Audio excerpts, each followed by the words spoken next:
Meu nome é Elisângela, faço parte da equipe de Educação Infantil e Anos Iniciais da Unieb de Ceilândia e quero começar essa manhã parabenizando a todos e todas pelo Dia do Coordenador Pedagógico, no último domingo, ressaltando o quanto nossa ação, seja em nível local ou intermediário, tem se evidenciado como indispensável para a organização do trabalho pedagógico e, consequentemente, para o aperfeiçoamento da qualidade da educação pública do DF.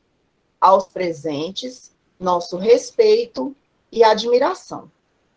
Para fortalecer ainda mais essa corrente pedagógica, contamos com a presença da professora Dulcimária Ferreira da Cunha Marçal, lotada na escola classe 502 de Samambaia, na função de supervisora pedagógica. Estudo de hoje, cujo tema é adição e subtração da construção do conceito ao algoritmo, tem como objetivo principal nos repertoriar de conhecimento a ser compartilhado com os colegas professores, dado o caráter formador de nossa atribuição profissional. Peço que mantenham os microfones desligados e que, caso queiram se manifestar ou fazer algum questionamento, utilizem o chat ou levantem a mãozinha. Ao final, será disponibilizado um link para a frequência e avaliação do evento. Dulce, muito obrigada por ter aceitado o nosso convite. A palavra é toda sua. O seu microfone está desligado. Bom dia a todos, né? Então, como a Elisângela falou, eu sou a professora Dulce.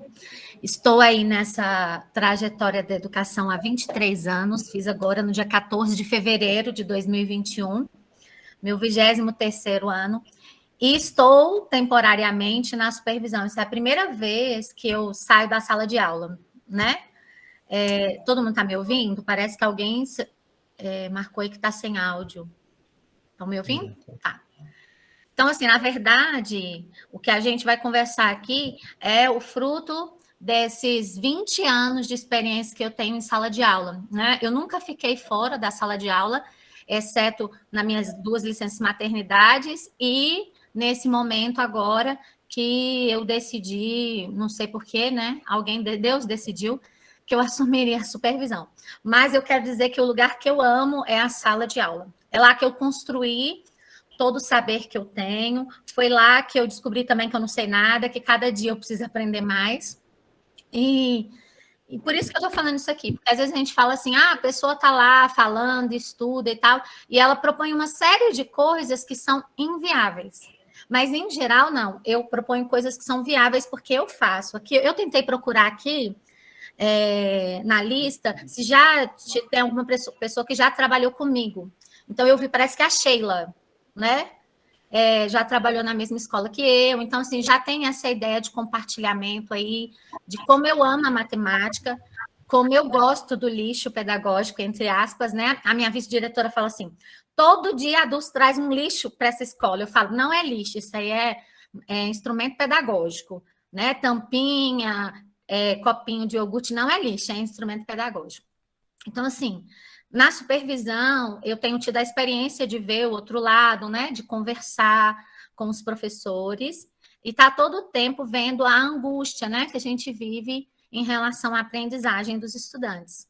Mas eu trago hoje uma primeira reflexão sobre o que nós vamos falar, que é a adição e subtração, que a gente não vai focar no letramento da vida, nem nada. Nós vamos focar aqui no sistemático da adição, de como que a gente sistematiza a adição dentro da sala de aula, desde quando a gente constrói até a gente traz para a tabuada, tá? Em outros momentos, a gente pode falar um pouquinho sobre letramento, sobre visão de mundo, mas o foco da nossa oficina hoje é esse, ok?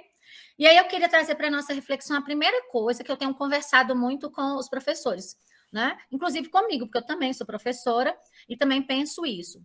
A gente tem uma ânsia grande demais de cumprir um conteúdo, porque nós estamos com uma matriz ainda que não foi totalmente transformada, né? O nosso objeto de trabalho, ele não é o conteúdo, o nosso objeto de trabalho é a aprendizagem.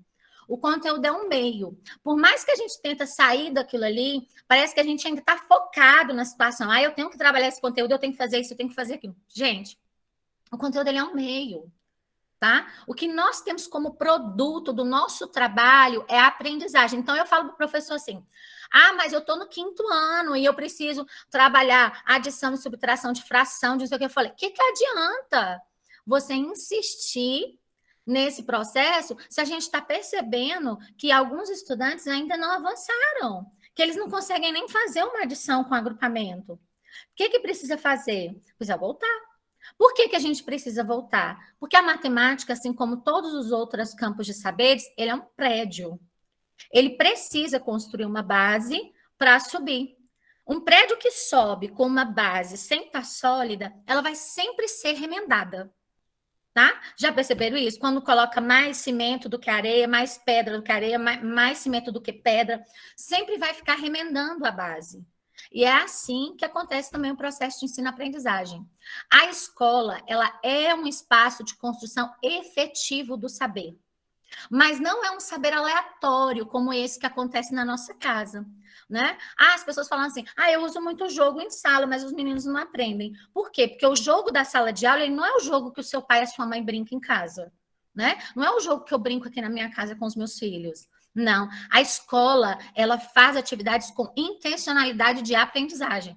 Então, ela precisa ter todo um passo a passo no jogo, né? A criança precisa jogar o jogo uma vez, precisa jogar novamente, depois ela precisa registrar o jogo, depois a gente precisa criar uma atividade em cima que fixe aquele determinado conteúdo que foi trabalhado, né? E o que faz o sucesso da aprendizagem? Um trabalho estruturado, né? Eu não faço apologia aqui a nenhum método, nenhum programa, nenhum apostilamento, mas o que fala assim, mas o fulano usou tal apostila e isso resolveu? Porque ali tem um trabalho estruturado. Todo trabalho que é estruturado, ele leva à aprendizagem, em graus diferenciados, mas ele leva, tá? Então, assim, eu joguei uma vez, não registrei, não puxei ali o conteúdo. Bom, aqui ficou a falha, porque fez aquilo ali naquele momento e não perdurou. Né? Então, o trabalho da matemática em sala de aula, ele é um trabalho estruturado que tem que ser feito sempre. Né? A gente tem um grande foco em cima da alfabetização, esquecendo que um processo mental bem elaborado lá na educação infantil também vai facilitar isso. Tá? Então, o propósito da nossa oficina hoje é trabalhar a construção do conceito da adição e subtração até a sistematização da tabuada, ok? Lembrando que nós não vamos focar aqui em séries, não importa, a gente não está falando do menino do 4º, do 5º, do 3º, não, a gente está falando assim, olha, quem não construiu a aprendizagem precisa retomar e fazer.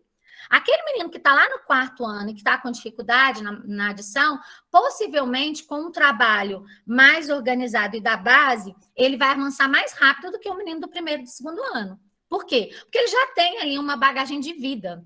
Né? Não vai ser assim uma semana inteira para fazer um Nunca 10 e depois vai fazer com material dourado. Não. Numa mesma semana a gente pode caminhar com isso aí se a criança for maior e ela tiver mais estrutura de pensamento, tá? Segunda coisa é que tudo que a gente faz na escola é com intencionalidade, tá? A escola é um espaço de intencionalidade. Não é amarrar o ensino, mas é saber onde que a gente vai e o que a gente quer com aquela atividade. Não é, eu vi na internet um jogo legal, bacana e tal, vamos fazer? Não, legal, mas como que nós vamos fazer? E para que fazer? E o que nós vamos ganhar com esse jogo? E como que nós vamos encaminhar pedagogicamente essa aprendizagem? Todas essas reflexões precisam acontecer com os professores, né? Para que a gente caminhe na aprendizagem. Então, eu vou colocar agora um slide só para a gente revisar alguns conceitos e depois eu tenho uma segunda câmera aí eu vou pedir que na hora que eu transferir para outra câmera, você marque fixar nela para você conseguir ver os jogos e a sistematização de uma forma melhor, tá?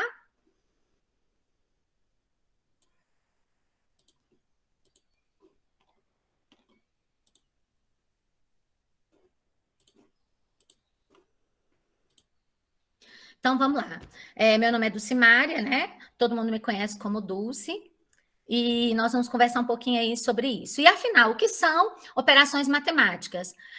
Uma operação é qualquer tipo de procedimento que é realizado sobre certa quantidade de elementos e que obedece sempre à mesma lógica.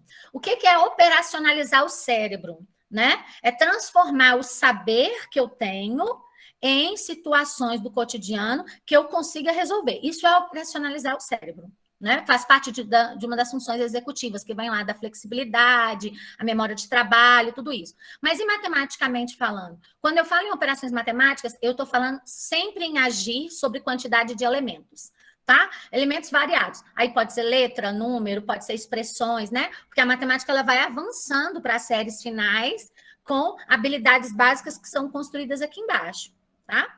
Então, nossas operações fundamentais, né? A gente tem aí a adição, subtração, divisão e multiplicação. Né? Um cuidado sempre que eu peço na escola é da gente não dividir as operações por bimestre. Né? A gente sempre tem o hábito de fazer assim, no primeiro bimestre trabalha adição, no segundo subtração, no terceiro multiplicação e no último divisão. A divisão ela sempre fica bagunçada, porque no último bimestre a gente já está cansado, muitas coisas já aconteceram, a gente está sobrecarregado, e a divisão vai sempre ficando como um espaço de dificuldade. Então, é importante que as operações fundamentais sejam trabalhadas em todos os bimestres, divididas ou misturadas.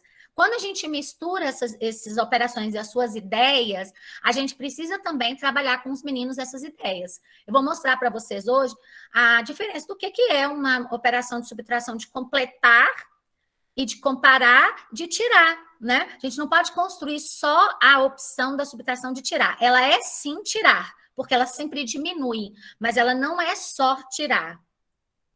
Né? A adição ela é uma das operações matemáticas, ela está associada à ideia de juntar e agrupar elementos. Então, para ideias de adição, a gente tem reunir, né? Pegar várias quantidades e colocar dentro de um espaço só, juntar o que uma pessoa tem com a outra ou que um elemento tem com o outro e acrescentar. Eu tenho, ganhei. Essa é a ideia de acrescentar.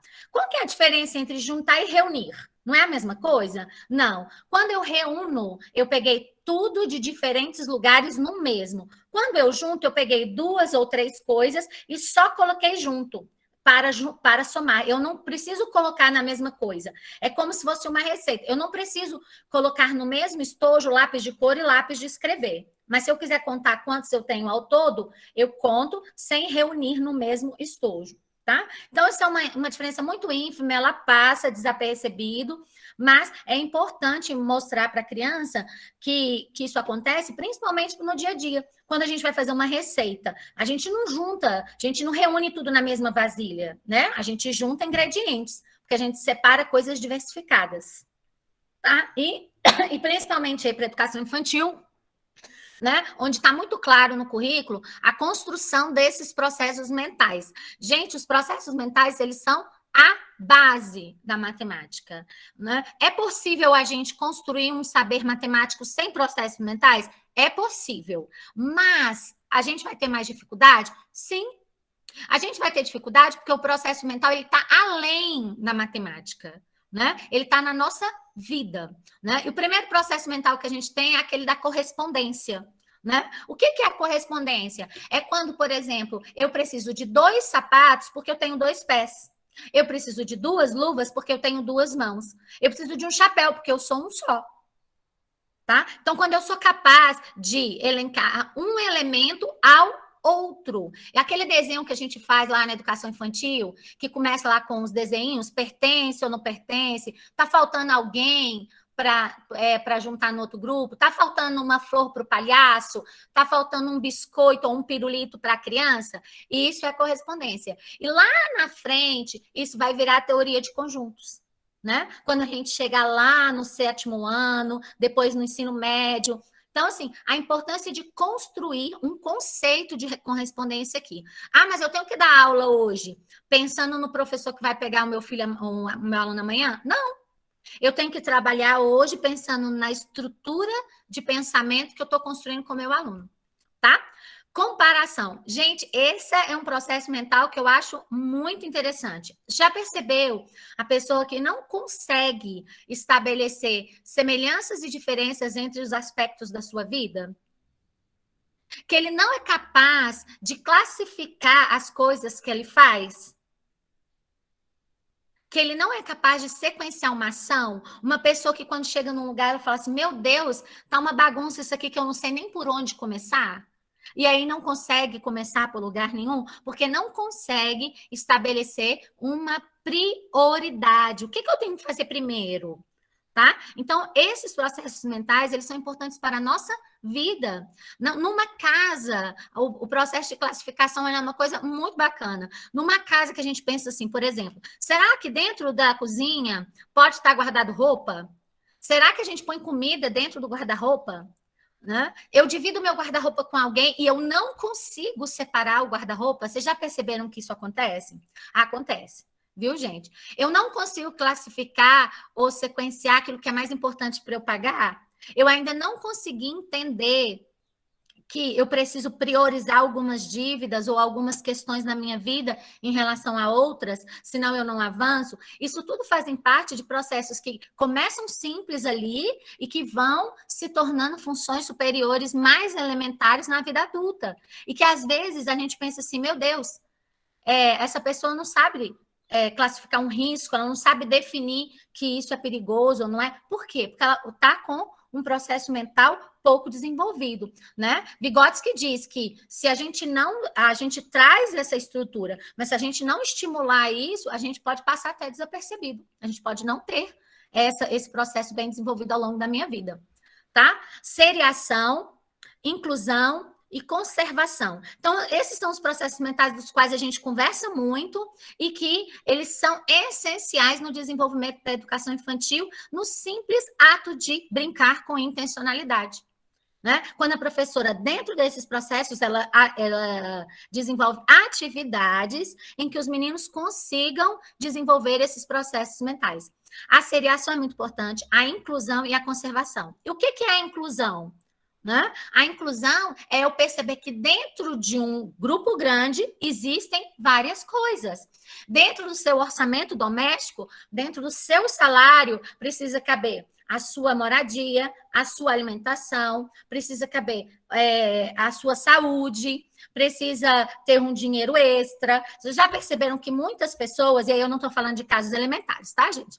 Mas muitas pessoas entendem mensalmente que o limite do cheque especial faz parte do seu salário, e não é uma questão assim, olha, esse mês aconteceu um problema, eu precisei utilizar. Não, faz parte da vida, porque não entendeu que aquilo ali não faz parte, que ele tem que gastar menos do que ele ganha, tá? Ué, mas o que isso tem a ver? Tem a ver com um processo de inclusão não tão efetivada. E aí a gente vai conversando com as pessoas, a gente vai percebendo, tá? Isso é só uma brincadeira, não tem problema cada um tá aí precisar do cheque especial de vez em quando. O que ele não pode fazer parte da sua vida, ok? Conservação é quando a gente consegue entender que uma coisa junto ou misturada ou separada tem a mesma quantidade, tá? O que é isso? Sabe aquela criança que só consegue contar quando ela põe o dedinho e separa?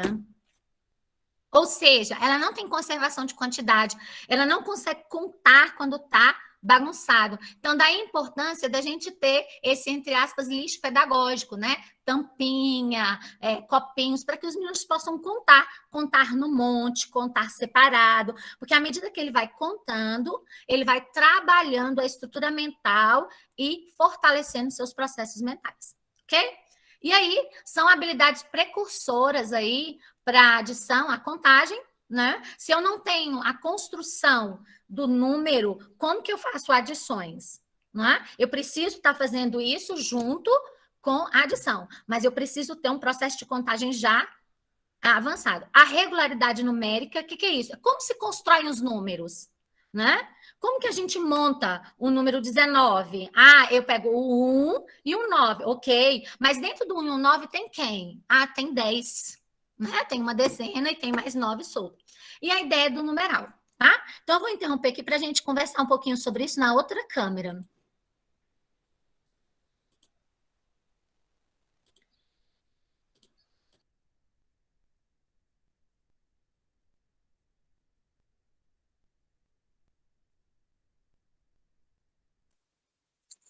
Vamos lá. Vocês estão me vendo aqui? Agora, nesse momento, se você quiser fixar na tela para você poder ver o jogo, fica melhor, tá bom? Então, como a gente conversou aí sobre a questão da classificação, da seriação, um dos materiais mais bacanas para a gente trabalhar essas questões em sala são tampinhas, tá? As tampinhas, elas são instrumentos riquíssimos para isso, porque a partir delas, a gente consegue trabalhar quase todos os processos mentais. E mais, é um material que a gente pode ter com facilidade, as próprias crianças podem levar, tá? Você pode juntar na sua casa, você pensa assim, nossa, mas como é que eu vou juntar 100, 20 tampinhas? Gente, coloca uma sacolinha perto da sua pia, ou então uma vasilha, para você ver a rapidez com que você junta tampinhas. Então, um dos projetos que a gente tem desenvolvido com a educação infantil primeiro ano é um projeto chamado de Projeto Tampinhas. A gente desenvolveu esse projeto também no online e foi bem bacana, sabe? As sacolinhas que eram batidas, as fotos e enviadas. Então, durante o processo, a gente foi conversando com as crianças, né? E também com os professores, agora no retorno, e aí vão se criando várias estratégias para essa atividade. Mas o fato é, você pode juntar qualquer tipo de tampinha, não importa o tamanho, não importa a cor, não importa o produto, né? Então, a gente tem aqui, olha, tampinha de garrafa, mas a gente também tem uma tampinha de azeite, tem uma tampinha de suco, tem tampinha de pasta de dente, tem tampinhas variáveis. Aqui a gente pode começar um trabalho em que eles separam as tampinhas pelas cores, né? Então, um dos primeiros atividades que a gente se realiza aí com as tampinhas é separar as tampinhas pelas cores, ou seja, classificar escolhendo um atributo, e o atributo aqui foram as cores, né? E a gente vai ter tampinhas que são cores mais comuns, né? Como verde, vermelha, branca, e tampinhas com cores mais difíceis de ter, né? Que é a laranja e a rosa, tem aqui também uma tampinha branca. Presta atenção, dentro desse grupo, então, eu consigo classificar, tá? As tampinhas por cores diferenciadas. Eu também consigo colocar por tamanhos, né? Olha, tem tampinhas de todos os tamanhos, então eu posso tentar ir comparando qual é o maior e menor, sequenciando esse processo de tampinhas. Eu também posso separar aqui, classificar aqui, por outro atributo que pode ser tampinha de leite, de suco, né? Ou de refrigerante. Então, assim, com as tampinhas eu posso fazer atividades diversificadas e o trabalho de adição, tá? Esse é um trabalho bem bacana para a educação infantil. A gente vai... Vou falar sobre isso. A gente vai trabalhando como que a gente fez agora, que não pode misturar e os meninos não podem manipular. Cada criança levou o seu pote de sorvete, né? E ela coloca lá na sala, vai colocando as suas tampinhas lá na sala, no pote de sorvete, tá? Toda sexta-feira é dia do projeto Tampinhas. Então, na sexta-feira ele pega o seu potinho de sorvete com as tampinhas. Ah, mas se eu não tiver, pode ser na sacolinha, não tem problema, tá? Coloca lá na sacolinha, numa sacolinha de plástico, e ele vai colocando as tampinhas dele lá. Toda sexta-feira ele pega a tampinha dele e ele faz essa atividade, ok? E aí ele conta, se durante a semana ele conseguiu mais tampinhas, se na hora de manipular ele perdeu tampinhas, nossa, ele perdeu algumas tampinhas nesse momento. Tá? Então, assim, o trabalho com o projeto Tampinhas, ele tem que ser todo o tempo adaptado. O ideal é que a gente conseguisse fazer, por exemplo, uma caixa para um grupo, para que eles fizessem atividade junto. Mas nesse momento em que as crianças não podem manipular o material um do outro, a gente tem feito essa opção, tá, gente? Então, eu queria só mostrar como um recurso barato, todas as crianças conseguem e elas ficam empolgadas. Até porque você vai registrando lá quantas tampinhas o fulano tem, quem tem mais, quem tem menos, né? E o número, a construção da base numérica, ela acontece naturalmente, tá? Não significa que a gente não vai sistematizar, mas, por exemplo, na educação infantil, a sequência numérica é até 19, até 20, tá? Não é até 100. Gente, isso é um processo que os meninos vão construindo. tá? Aquilo é uma média que a gente estipula para a gente entender que é um mínimo. Mas não significa que eu não possa trabalhar na sala atividades que vão desenvolver mais as crianças, ok? Então, vamos lá. Então, essa é uma questão que eu coloquei aqui sobre a construção da sequência numérica e do número. É muito interessante que os meninos contem mesmo, tá? Que você consiga colocar imagens, por exemplo, em que eles tenham que contar as tampinhas misturadas, tá?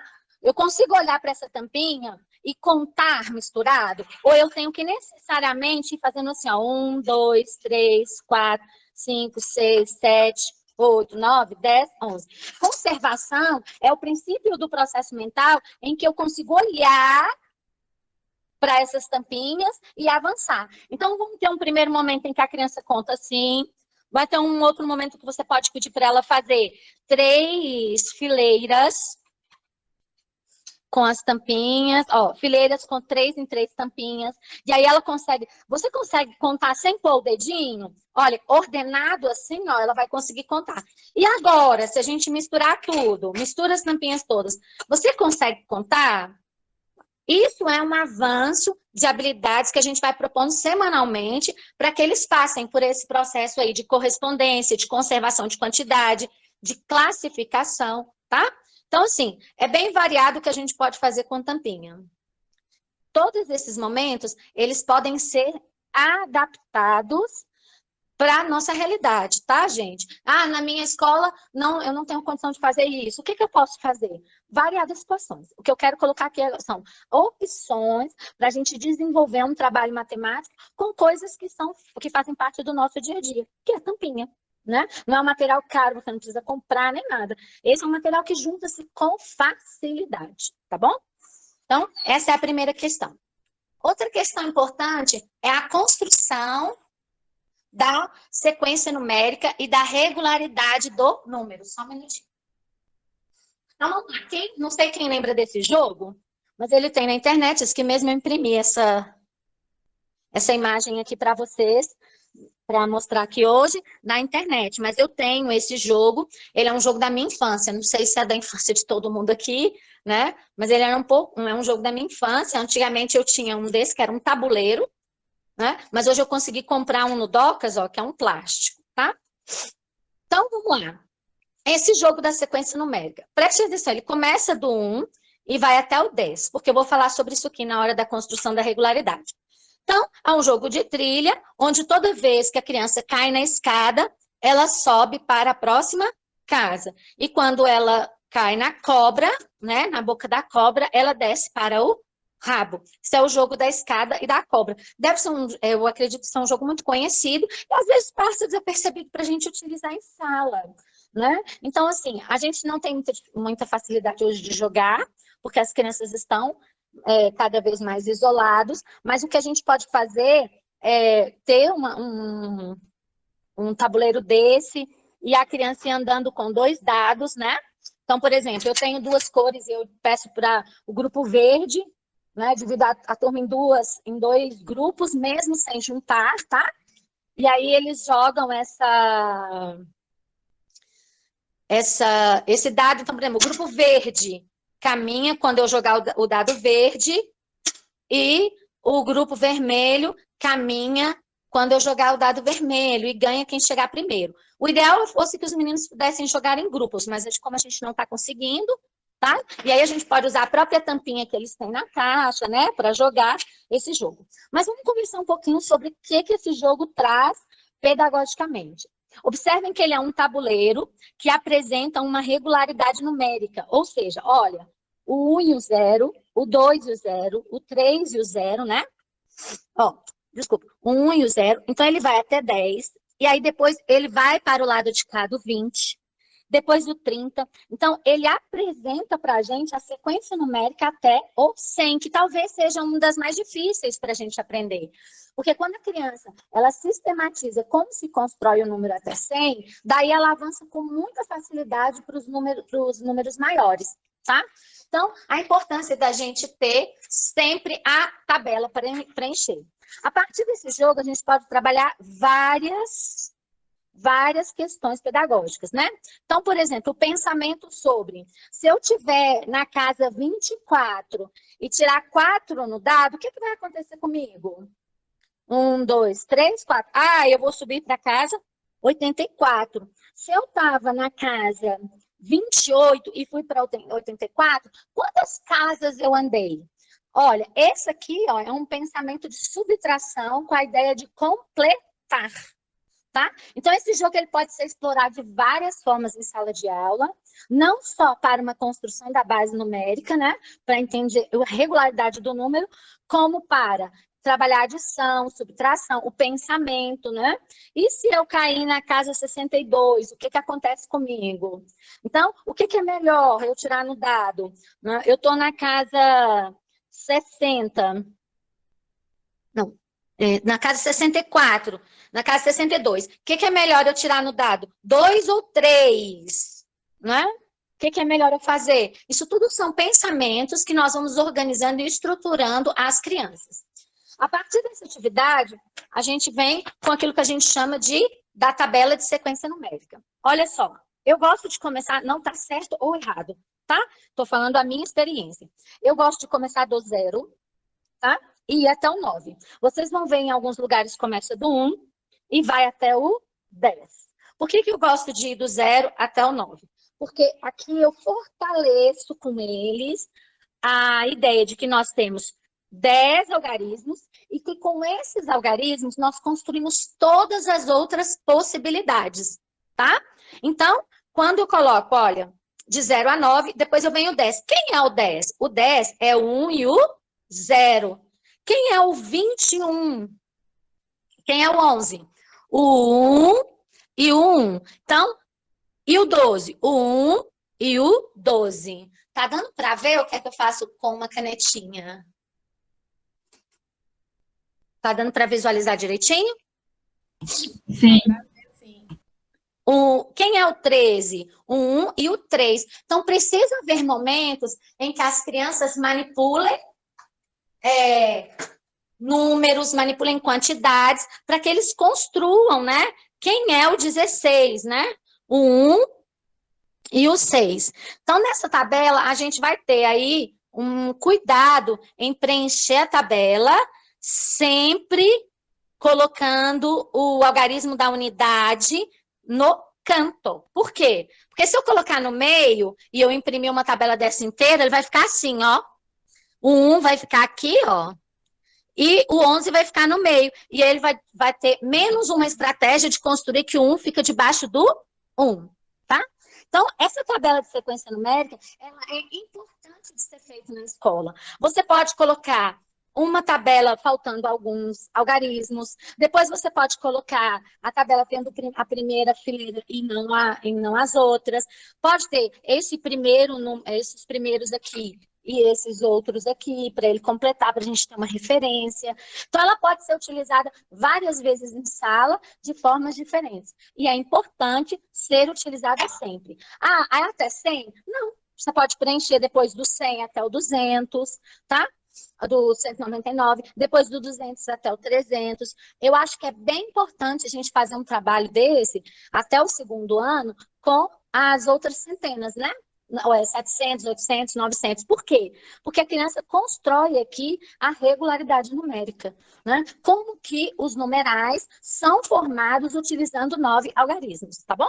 Então, isso aqui é uma sugestão da gente montar essa tabela, que pode nascer de um jogo do bingo, né? Que depois ele pode preencher a tabela e ver quais os números ele tinha. Tudo isso pode ser adaptado todo o tempo para a construção da ideia do número e da adição. Isso aqui são coisas que a gente faz em sala para a gente chegar, de fato, naquela sistematização da operação. Ok? Até aqui, a gente tem alguma dúvida? Alguém queria colocar alguma coisa? Dulce, Oi. pelo que eu observei aqui no chat, a questão até foi interpretada de uma outra forma. Tá. Mas o assunto é importante e eu quero aproveitar essa oportunidade que você deu para trazê-lo à tona. Com relação a esse trabalho com as tampinhas, com esse material, né?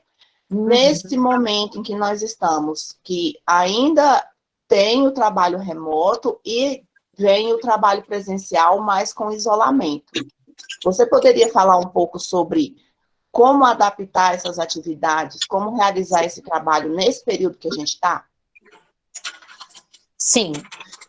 Deixa eu entender para eu ir diretamente naquilo que eu tenho que falar. Está dizendo assim, por exemplo, na semana que a criança está em casa, ela faz alguma dessa atividade ou para adaptar à distância, na sala de aula? Eu vou ler para você o que a Yolanda colocou inicialmente, que nesse momento de pandemia não é permitido material coletivo. Levar tampinha e misturar tudo é um risco. Ou essa aula é para depois da pandemia.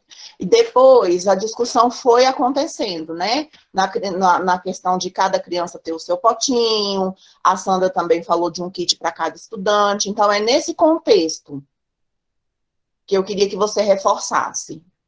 Então, quais são as estratégias que a gente tem utilizado nesse momento? Então, a criança chega primeiro, separar o pote de tampinha, né? Antes, como que a gente fazia? A gente colocava, por exemplo, o primeiro ano, colocava as tampinhas todas juntas, pedia para lavar antes, claro, para não trazer ela suja, a professora tinha uma atenção ali na hora de colocar para não ficar fedendo, tá bom? Mas, depois... agora com o nosso retorno, a gente fez online também, cada criança fez a sua sacolinha em casa, teve fotos, teve uma série de coisas.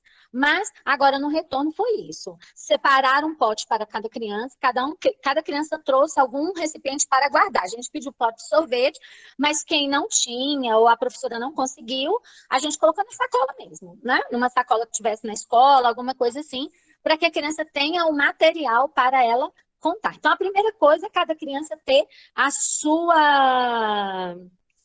sua tampinha, né? A sua caixinha para tampinha para a gente evitar a contaminação. Nos jogos, como que eu tenho colocado e a gente tem feito na escola? Sempre na base coletiva, né? Então, por exemplo, o jogo do tapetinho, que eu vou fazer agora. Sempre eu me posiciono assim, gente, vamos fazer assim 2, 3 vezes coletivas para os meninos aprenderem a jogar. E depois vamos dividir em grupo, né? Aqueles meninos que já conseguiram, para depois eles ajudarem os que ainda não conseguirem, e a gente vai fazendo as devidas intervenções.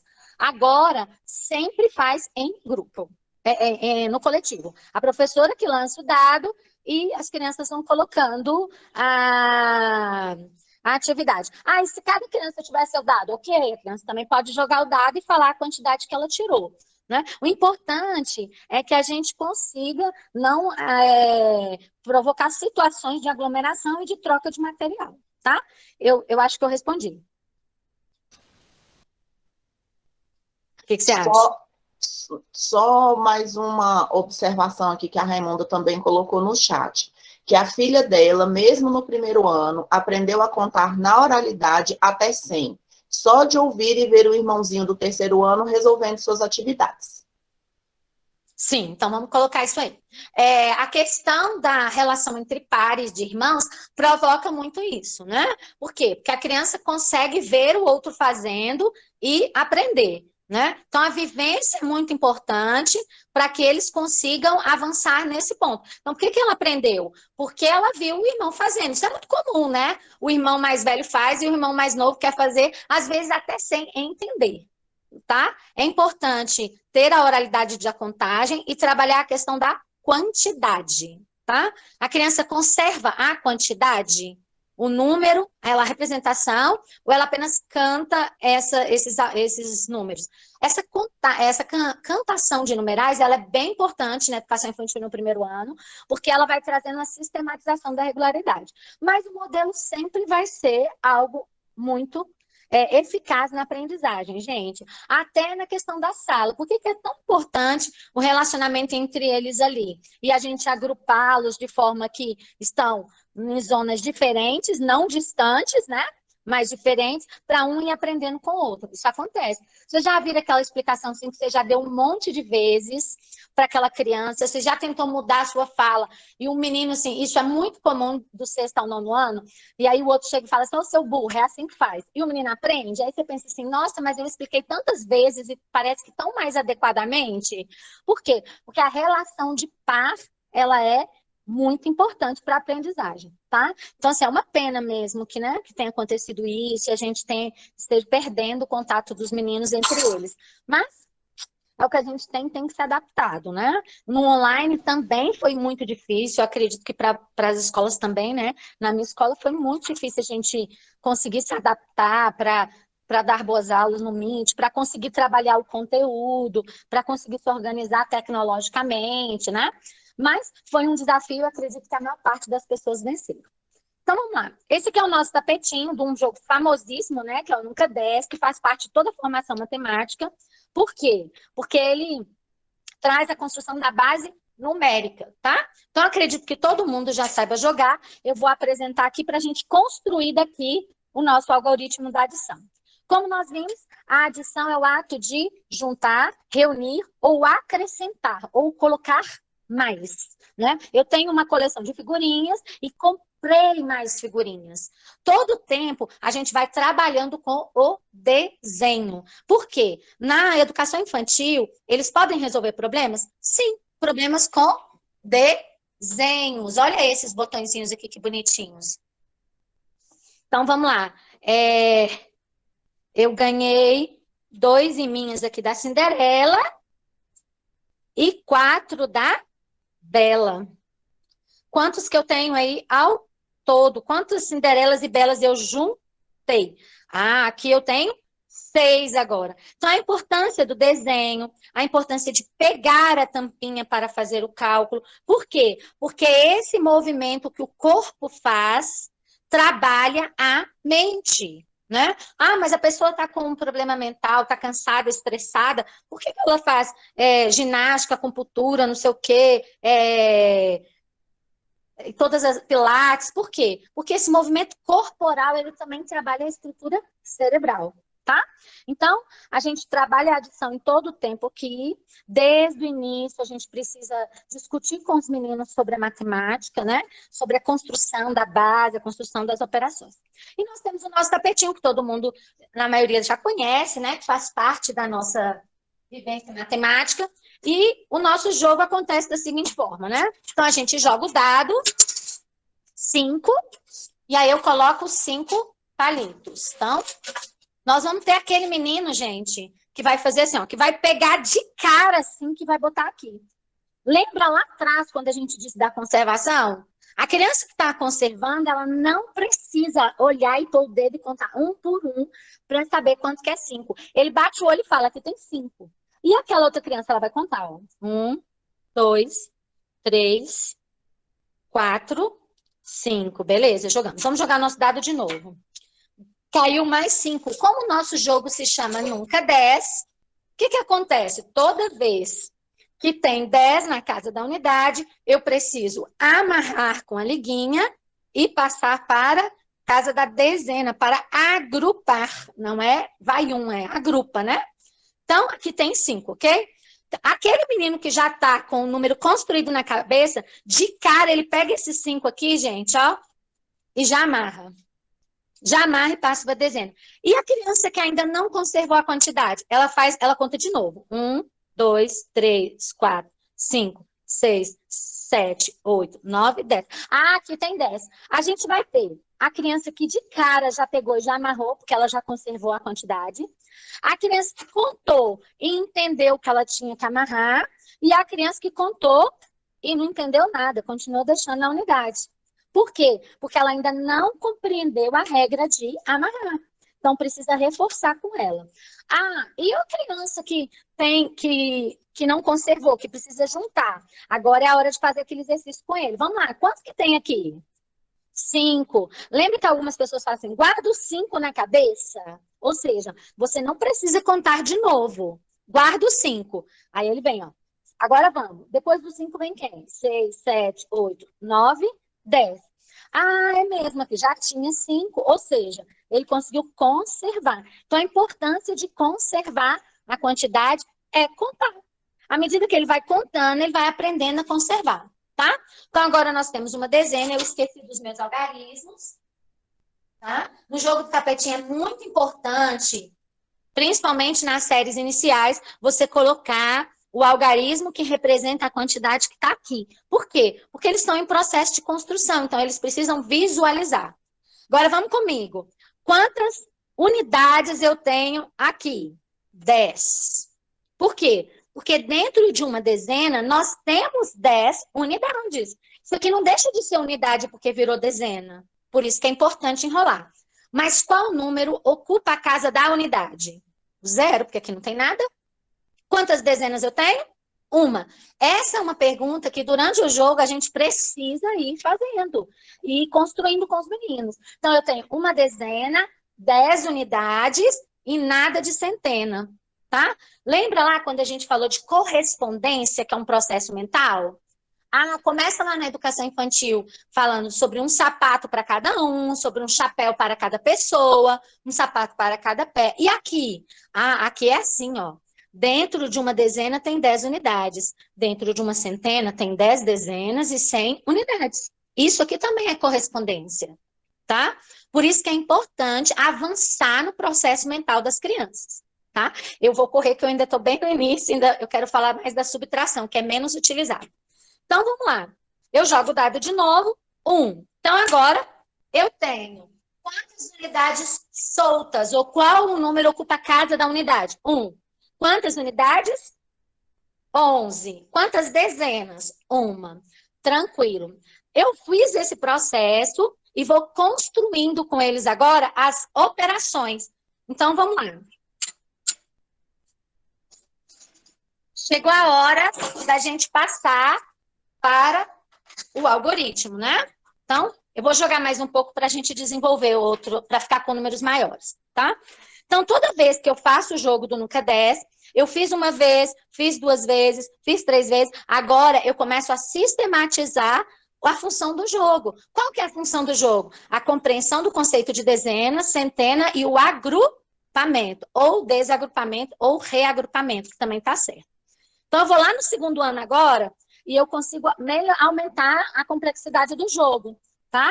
O nosso dado verde vai valer dezena. E o nosso dado vermelho vai valer unidade. Eu estabeleço uma cor para cada casa, correspondência, tá?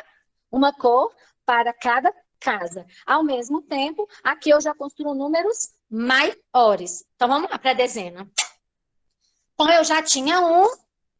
Caiu 6 no dado. Com quanto eu fiquei? Lembra daquele menino que eu falei, que já conta de cabeça e ele já fala assim, 7. E aquele que vai fazer assim, ó. Vai pegar aqui, vai fazer 1, 2, 3, 4, 5, 6, 7. Essa é a hora de você falar, quanto que você tinha aqui? 1. Então, guarda esse 1 já na sua cabeça. E agora, como é que a gente conta daqui para frente? Por que que é importante fazer esse pensamento, essa pergunta? Porque isso é uma intervenção. É aqui que entra o seu papel. E agora a gente viu assim, o quanto o professor é importante, né, gente? O quanto ficou claro que todos os pais queriam que a escola voltasse. Alguns sim, porque eles não estavam dando conta, mas outros porque entenderam que o processo de ensino-aprendizagem ele não é o mesmo com quem sabe fazer e com quem quer fazer, né? Então, aqui agora eu tenho 7 na casa da unidade e eu vou jogar o dado da dezena, 2. Então, é 2 pauzinhos que eu coloco ou 2 dezenas? Dezena, porque aqui representa quanto? Dezena. Então, vamos lá. Então, agora eu tenho 3 dezenas e 37 unidades e 7 unidades soltas ou 7 unidades na casa da unidade, ok? Então, vamos lá. Agora a gente vai fazer uma adição em cima disso aqui. Quanto que eu tinha? 37. Guarda aí, tá, gente? Joguei o dado de novo. Aqui caiu 3. Ixi, posso deixar tudo aqui no 3? Não. Vamos ver como que faz. E aqui, 6. Vamos lá. Então, agora a gente vai montar a operação. Depois que a criança já compreendeu o processo, isso não no primeiro dia, a gente vai começar a fazer as operações com eles, representando o tapetinho e a operação. Então, esse que é um caderno quadriculado. né? Não necessariamente precisa ter, porque tem crianças que não pode ter e tudo mais, mas é só para facilitar o meu registro, tá? É um caderno muito bom para aula de matemática, mas a gente sabe que nem todos os lugares a gente vai conseguir ter. Então, centena, dezena e unidade. Gente, a gente está, às vezes, trabalhando um monte de operações com os meninos do primeiro ano sem encaixar as casinhas. Olha, isso aqui, ó, que coloca a centena, dezena e unidade, ela é um recurso para você favorecer a aprendizagem do seu aluno. Então, assim, eu costumo sempre brincar. O que diferencia de mim do menino do ensino médio que vai fazer um PAS e ele está preparado para isso, matematicamente falando? Nada. Ele sabe muito mais do que eu, matematicamente falando, porque eu estou aqui em outra demanda. Mas o que me faz ser detentora de um saber maior que ele para ensinar? Eu usar estratégias diferenciadas para os meninos aprenderem. Eu consegui pegar o conteúdo e fazer a transposição didática. Então, isso aqui não existe por um acaso, mas é porque favorece a aprendizagem das crianças. E, às vezes, a gente é resistente a usar uma coisa, porque a gente fala assim, dá muito trabalho. Dá muito mais trabalho ficar insistindo durante tempos com a criança, quando a gente só colocar aqui, a gente já favorece. Muitas crianças, elas erram a adição porque colocam o número no lugar errado. Tá? Então, a gente tinha 37, não é? E saiu 63. Vou representar aqui. Então, vamos lá. A conta está aqui do meu lado no tapetinho. Quanto que ficou agora na casa da unidade? Ah, lembra daquele menino que precisa contar? 1, 2, 3, 4, 5, 6, 7, 8, 9. Ah, o outro ele está aqui. 10. E agora, o que faz? Ah, não cabe 10 na casa da unidade. Então, tem que fazer o quê? Tem que agrupar. Para a casa da dezena. Então, o que eu fiz? Ficou alguém aqui na casa da unidade? Não. E quem estava na casa da unidade? Está onde? Então, a gente faz, ó, 0 e agrupa uma dezena aqui em cima. Aqui na casa da dezena eu tenho 4 e mais 6. Quanto que dá 4 mais 6? Dá 10. Então, cabe na casa? Não cabe. Então, a gente vai ter que juntar, ó. 1, 2, 3, 4, 5, 6, 7, 8, 9, 10. E agora eu vou amarrar o nosso grupão.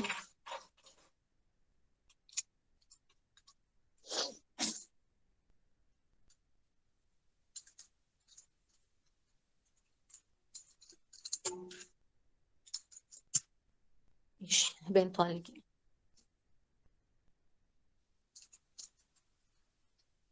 Essa questão de amarrar, ela é essencial para os meninos, tá vendo? Ó? Então, agora, eu tenho uma centena, 10 dezenas. Olha aqui, ó. Quantas dezenas eu tenho? 10. E quantas unidades eu tenho? 100. Por quê? Porque dentro de uma centena tem 10 dezenas e uma unidade. Qual número ocupa a casa da centena? 1. Ok. Pronto. Agora eu vou representar aqui. De novo, deu 4, eu vou colocar o 0 e agrupar ali. Ok? Então, agora eu trouxe a adição para a sistematização. Eu já joguei. No primeiro dia eu vou fazer isso? Não. Eu vou jogar com os meninos, eles vão aprender a enrolar. Quando eles começarem a fazer sozinhos, né, a maioria, aí a gente vai passando e fazendo a adição. A vida inteira eu vou usar o tapetinho e o palito? Não, as crianças vão se desprender disso. Por quê? Porque elas vão sistematizar esse processo e elas vão cair na abstração. Mas só cai na abstração quando a gente tem um concreto bem efetivo, quando ele entendeu bem. Aí a gente faz a troca do material dourado, né? Vou colocar aí o material dourado. Vou mudar a representação aqui só para a gente ficar com números maiores para trabalhar, tá?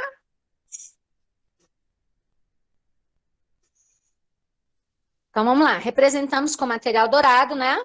Então, a gente tem 121. E aí, de novo, a gente cai na questão do material, né? Aqui é 2, aqui é 1. De novo, a gente cai na questão do material, né? A gente não pode compartilhar o material dourado. Como que a gente pode fazer? Uma sugestão é fazer impresso mesmo e pedir para as crianças cortarem, pode até colorir de cores diferentes, né? a centena de uma cor, a dezena de outra, e recortar de papel e eles guardarem dentro da mochila, num envelope dentro do caderno de matemática. Por quê? Porque não dá mais para a gente trazer a nossa caixa de matemática e colocar no meio, né? Ou pegar o material dourado da escola, para evitar a contaminação. Então, uma sugestão para a gente adaptar o material nesse momento é fazer impresso, tá? 2 folhas você consegue colocar as dezenas, as centenas, as unidades e os algarismos, porque é importante ter os algarismos, ok? E ele corta e vai fazendo ali. Ah, vai perder durante o processo? Vai perder, né? A gente sabe que acontece isso, mas é importante a gente ofertar material para que eles possam avançar. Então, a gente chegou aqui. Tem outras sugestões do tapetinho que avançam a partir daqui. Avançam como? Por exemplo, aqui a gente está representando com material dourado, certo? Então, lá no 4º ano, meus estudantes estavam com dificuldade. Eu retomei o palito. Vocês vão perceber que eles vão avançar mais rápido, porque eles têm já uma predisposição à aprendizagem e até porque eles já têm uma memória construída para outras coisas. E aí a gente pode trocar por valores simbólicos, assim como eu troquei os dados, certo? Então, eu coloquei para os dados, por exemplo, vermelho, eu coloquei o verde para dezena, né? O vermelho para unidade, e aqui eu posso colocar o branco. E eu posso fazer exatamente com palitos, né?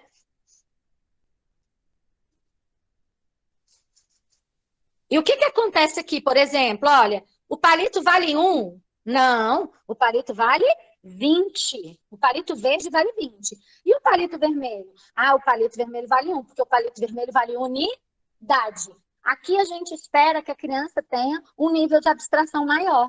Por quê? Porque aqui não tem aquele grupinho enrolado, tá vendo? Aqui não tem aqui a visualização. Olha, dentro desse negócio aqui tem 100 palitos, ó. Dentro dessa amarradinha aqui tem 10 palitos. Não, aqui eu troquei por um valor simbólico. O que é isso? Um grupo de 10 é representado por um palito verde. Ah, então a gente perde o jogo do tapetinho ao longo dos outros anos? Não, a gente simplesmente avança na estrutura de pensamento. E aí a gente pode também avançar o nosso tapetinho, né? Ao invés da gente colocar aí a centena, dezena e unidade, eu coloquei aqui ó, em letra maiúscula para que ele já vá fixando, né, ó, em cor diferente. A gente já divide agora, ó.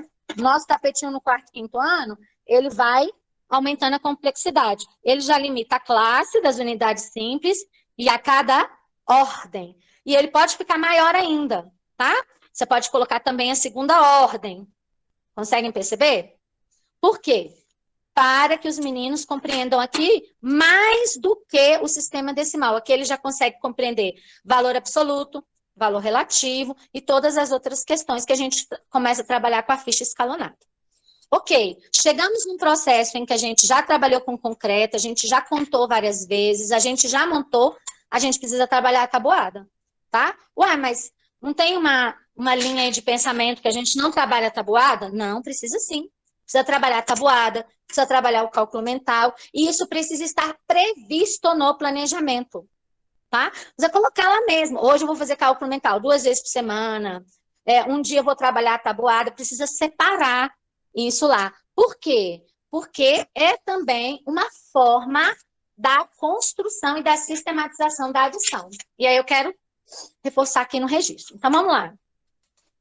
Quando a gente começa a trabalhar a quantidade, olha, a importância da gente aparelhar, né, ou emparelhar os números, sempre aumentando, saindo do mesmo lugar e sempre aumentando. Por quê? Porque aqui a criança vai construindo a ideia de que dentro do 2 eu tenho 1 e 2. Dentro do 5 eu tenho 4, eu tenho 3, eu tenho 2 e eu tenho 1. Tá vendo? Todos esses estão dentro. Então, isso aqui é uma inclusão hierárquica, né? Dentro do 10 tem o 9, o 8, o 7, o 6, o 5, o 4, o 3, o 2 e o 1. E daqui a gente já começa a trabalhar a questão de completar. Olha só, eu tenho 5. Para 7, falta quanto? Ó, quantos quadrinhos eu ainda preciso pintar para ter 7? 2. Tá? Então, assim, a gente começa a construir aqui uma mesma atividade começa a construir várias questões. Então, é importante registrar. Ah, mas e se eu não tiver o caderno quadriculado? Faz a bolinha. Uma bolinha, duas bolinhas, três bolinhas, cola adesivo, cola desenho. Ah, o que a gente sabe fazer de melhor, que é improvisar mesmo, né? Então, isso aqui é a ideia da construção, né, do número até o 10. Quando a gente passa do 10, a gente representa a dezena e o que sobra na linha de baixo, tá? Para que ele já comece a construir o conceito de dezena. Tem que trabalhar o nome do algarismo? Tem sim, ortograficamente e para outras questões também que são importantes no aprendizado. E aí, quando a gente está falando aqui de matemática, a gente não vai fechar só nisso, né? Aprendizagem da escrita, tudo isso está aqui. Então, vamos lá. Agora a gente começa a construir uma tabuada. Quando que a gente começa a construir a tabuada? Lá no segundo ano. Por quê? Porque no primeiro ano, com a graça de Deus, né? E com o trabalho suado que a gente faz, a gente consegue alfabetizar os meninos, a gente consegue construir a regularidade numérica, mas a gente acaba mesmo focando mais na alfabetização. Então, é importante a gente começar a construir com os meninos uma tabuada. Não necessariamente aquela tabuada que você só escreve, mas a construção do processo. Então, na tabuada da adição, eu mantenho a tabuada, o número primeiro aqui, pintando, ó, tá vendo? Ó, 1 mais 0. Então, eu pinto o 1, sempre eu mantenho, tá vendo? Ó, a parte que é fixa e pinto a outra parte depois. Então, 1 mais 0, 1, né? Pode botar no resultado. 1 mais 1 deu quanto? Aí ele vem 1, 2, ele conta. Tá vendo que eu estou sistematizando a tabuada, mas necessariamente eu ainda estou trabalhando a representação com a criança? Sim, é importante, ó. 1 mais 2, 3. 1 mais 3, 4. 1 mais 4, 5. 1 mais 5, aí ele vai contando, se ele não souber de cor. 1 mais 6, 7. Ah, e quando é que eu tenho que fazer isso? Até quando o aluno aprender. E ele vai aprender. Vá por mim que ele vai aprender, tá? O 1 mais 7, 1 mais 8, 1 mais 9, tá? A ideia da caixa matemática que está sendo falada aqui, ela é muito importante, ela é bacana demais e ela favorece todo o processo matemático. Tá? Então, eu cheguei aqui agora na adição até o processo de sistematização. E até quando eu faço? Até o 10, né? E por que é importante fazer? Para que ele aprenda a regularidade. Como que é isso? Olha só. 10 menos 8 é 2. Então, 100 menos 80 é 20. 1.000 menos 200 é 800. E ele vai aprendendo isso. Uma vez que você mostrar, depois ele vai construindo esse processo. Porque essa tabuada elementar aqui vai construindo isso. E eu posso tirar o desenho? Pode. Né? Ah, eu fiz lá uma vez já, lá no segundo ano, aí lá no final do ano eu quero dar uma retomada, quero ver quem consegue. Pode tirar? Pode fazer jogos para sistematizar isso, a tabuada, mas é importante que as crianças cheguem no quinto ano com a tabuada construída efetivamente a cada ano. Por quê? Porque a partir do sexto ano, a criança que não sabe a tabuada, ela vai ter muita dificuldade. É o primeiro entrave que ela tem para resolver todas as questões matemáticas. Porque a criança que não sabe a tabuada, ela tem que parar para fazer cada conta de uma expressão numérica e algébrica, ela tem que parar para fazer cada conta de uma potência, ela tem que parar para fazer cada conta da expressão. Então, a tabuada, ela é, sim, um recurso essencial para o sexto ano. Aqui ela é aprendizagem, aqui ela é processo, lá ela é recurso, tá bom? Bom, eu queria passar para a subtração, e aí, sobre a adição, alguém queria falar alguma coisa? Alguém queria perguntar?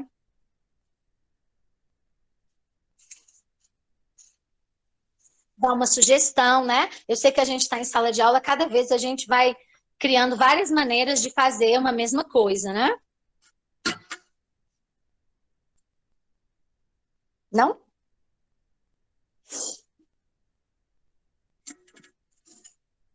Ok, então vou continuar, tá? E aí, daqui, a hora que vocês quiserem falar e perguntar, fiquem à vontade. Então, vamos lá. Agora eu vou começar com a subtração. Então, eu já tenho esse número aqui que eu representei inicialmente, que a gente já tinha ele, né? Vamos começar aqui com 37. Aí a subtração é bem mais difícil. Sim, a subtração é bem mais difícil. Por quê? Porque ela exige uma reversão de pensamento. E fazer as coisas ao contrário da tabela que a gente aprendeu é muito difícil, né? Você já viu que às vezes você tem um aluno assim que é mais esperto, mais estimulado, que ele está mais pronto a aprender, e aí ele traz algumas coisas que você pensa, nossa, era mais difícil fazer desse jeito. Por quê? Porque ele já está com um pensamento reversível mais desenvolvido. Por isso que é mais difícil fazer a subtração. E aí a subtração nós vamos começar daquele jeito, né? Com um número que você já tem, e vamos pegar no dado, vamos tirar, né? Vou pegar aqui o nosso dado vermelho, que representa a unidade, né? Isso não é taxativo, pode ser aleatório, você pode ter um dado rosa, não tem problema nenhum. Quanto que saiu? 6.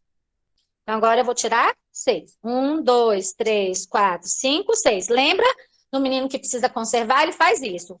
E o menino que já está conservado? Ele faz assim, ó.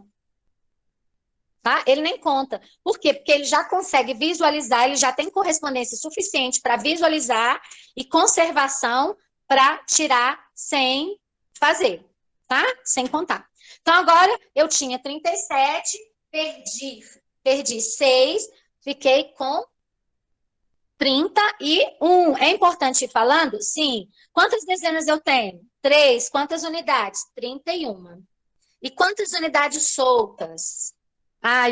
Quantas unidades soltas aqui na casa da unidade? 1. Vamos de novo? 6. Aí o menino fica parado do seu lado e fala assim, tia, não dá para fazer.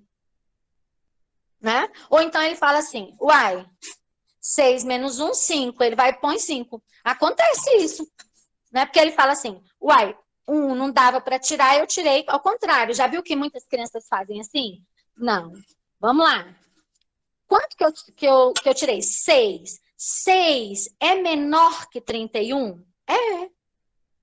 Então, dá para tirar de 31? Dá para tirar? Dá, mas a criança ainda está instável, aí ela fica olhando para aquilo. O que eu tenho que fazer? Eu tenho que desagrupar ou reagrupar. Eu tenho que tirar a liguinha e botar aqui. Agora, com quanto que eu fiquei? Aqui já tinha 1, mais 10, 11. Agora eu consigo tirar 6? Agora eu consigo tirar 3? Consigo. 1, 2, 3. Bom, mas agora ficou quanto aqui agora? Vamos lá. 2, 4, 6, 8. Então, a gente tem que trocar o algarismo. 8. E aqui, com quanto ficou? Com 2. Então, eu desagrupei. Aí é importante, é a hora que você faz a intervenção. Gente, o que que eu fiz? Eu tirei. Por que que eu tirei? Tirei porque o número era maior do que o que eu tinha na unidade. Então, eu precisei desagrupar, ok? Pronto. Percebem o que que a gente vai fazendo? E a gente pode fazer o mesmo movimento que a gente fez daquela outra vez, ó. Você pode tirar da centena para dezena, da dezena para unidade. Você pode usar um dado para cada unidade, isso mais no terceiro ano, né? Mas aí, se a minha turma tiver avançado bem no segundo ano, você pode usar.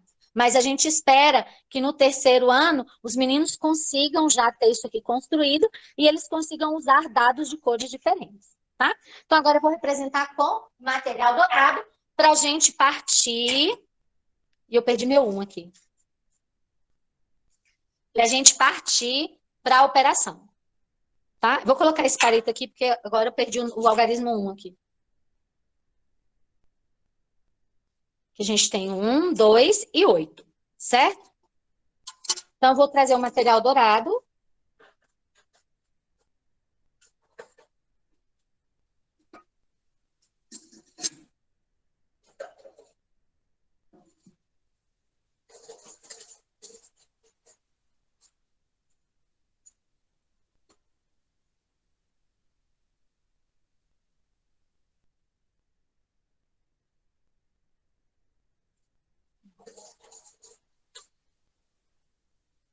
Pronto. Agora, então, a gente tem aí a representação do número.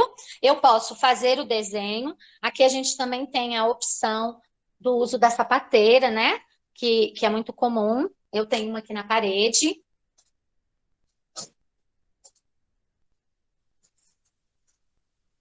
Aí, vamos lá. Então, quanto que eu tenho agora? 128.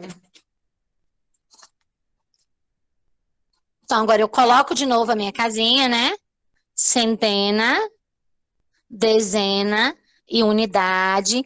Quando eu coloco dentro do quadro valor de lugar, eu favoreço o aprendizado de valor relativo, eu favoreço o aprendizado de valor absoluto, eu favoreço a inclusão e a conservação e a correspondência, tá? Porque está dentro de um, dentro de outro. Então, eu tenho 128 e o meu tapetinho agora é de tirar. Vamos lá. Eu vou jogar o dado. Eu tirei 6. Quanto que ficou? Ah, ainda ficaram 2 pecinhas, né? Então, eu represento aqui. 128 menos 6. E aí ele faz, né? Ó, 8 menos 6, ficaram quantas? 2. Aqui não tirou nada, a gente repete. Ok, aqui não tem desagrupamento, porque só tem desagrupamento quando não dá. Vamos continuar. Agora eu tirei 6. E aí, o que que eu faço? Eu quebro a barra de material dourado? Não, eu troco, né? Troco por quanto? Por 10.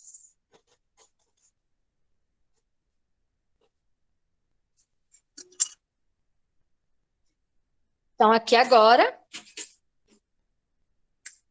eu tenho 1, né? E agora eu tenho quanto? 2, 4, 6, 8, 10, né? 10, 12. Aí lembra daquele menino que de cara ele já olha e já fala, não, na verdade vai ficar...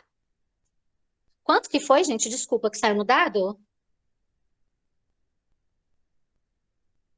Ah, 6. 6? Obrigada. 6. Obrigada. Então, assim, aquele menino que tá lá, tem menino que já fala assim, não, mas vão ficar 6. Por quê? Porque ele já faz a conta na cabeça dele, ele já está conservado. Tem aquele que vai ter que juntar e contar, e tem aquele que vai tirar. Tem aquele que de cara já vai botar a quantidade que tem que ser. Por quê? Porque ele já conservou. Então, agora nós vamos conseguir tirar 6, né? Ó, 2, 4, 6. Ok? Então, qual é a operação que eu tinha? 122, eu faço a centena, a dezena e a unidade. 128, 122, desculpa, menos 6. Então, eu tive que desagrupar, que ficou uma dezena, e quando eu levei para cá, ficaram 12 unidades. 6, 1, 1. Observem, olha só, aí eu escuto isso e por isso eu vou falar, né? Mas a gente vai fazer 10 operações desse jeito, isso vai demandar tempo demais. Ou então aquela lista de operações, que é a quantidade do alfabeto, é aí que mora a questão, gente. É aí que mora a questão. Não é a quantidade de exercícios que você faz que garante a aprendizagem. A gente precisa ir conversando isso, né? E quando que eles vão vendo isso? À medida que você vai fazendo. E aí eles vão vendo que vai mudando. Se você fizer 2 operações todo dia, começar na segunda-feira, na sexta-feira, as crianças vão terminar a semana quase todo mundo sabendo, né? Eu não vi ainda, eu até pedi uma professora para entrar, porque ela chegou na escola agora e ainda não tinha assistido uma oficina minha de adição e subtração. Mas a gente começou a fazer semana passada, porque tinha acontecido isso no 5º ano. Quando a gente chegou na sexta-feira, os meninos já estavam conseguindo operar de uma forma mais fácil, uns já tinham até sistematizado. Por quê? Se você fizer um pouquinho cada dia, você vai trabalhando o seu cérebro, né? Começa a construir o conceito, no outro dia reforça o conceito, depois sistematiza. E aí o cérebro vai começando a operacionalizar a situação. Agora, dá uma lista para fazer um dia inteiro, você só vai cansar o cérebro e vai te deixar estressado na sala de aula. Tá? Então, a primeira coisa a pensar, quando a gente conversar com os professores sobre isso, o menino do 5º ano precisa amarrar o palito? Ué, se ele não estiver dando conta, precisa. Por quê? Porque nós não estamos lidando com conteúdo, nós estamos lidando com aprendizagem. O foco aqui é trabalhar a aprendizagem dos meninos, né? É trabalhar a base para que eles avancem. E quanto mais eu propor atividades diversificadas, mais ele vai avançar. Tá? Então, esse é o nosso tapetinho, que todo mundo já conhece, né? Eu quis reforçar para subtração, e aí eu quero dar uma outra sugestão, né? E equivale desde a educação infantil até o 5º ano. Então, esse aqui é a nossa casca de ovo, né? Aquela caixa da caixinha de ovo. Eu coloquei aqui alguns caracóis, porque o nome do jogo é Fuja do Caracol, e aqui nós temos números variados, tá? E essa atividade ela pode ser adaptada da educação infantil até o 9º ano, né? Meu marido, ele dá aula para o 6º ano do ensino fundamental e ele usa os meus tabuleiros, né, para trabalhar expressões, para trabalhar outros conteúdos, né? A gente usa o mesmo material. Isso eu estou falando só para mostrar para vocês que um mesmo material pode ser adaptado a todas as séries. Então, aqui, o que a gente pode fazer? Né? A gente pode ir lá para a educação infantil, para o 1º ano, se vocês desejarem, ou deixar os numerais, né? De forma que ele fecha o olho, aí ele pode pegar um dado ou um feijão, né? Vamos trabalhar com o feijão, né? Vamos supor que seja um... Deixa eu pegar uma outra coisa aqui.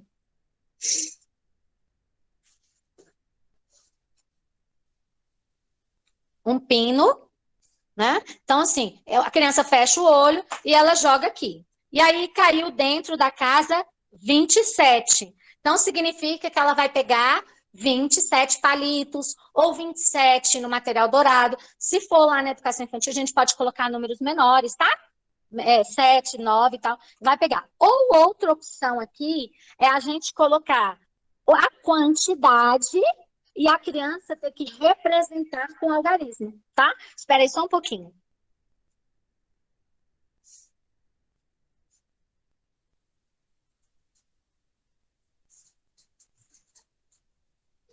Pronto. Vou pegar um tabuleiro aqui, que está em branco, né?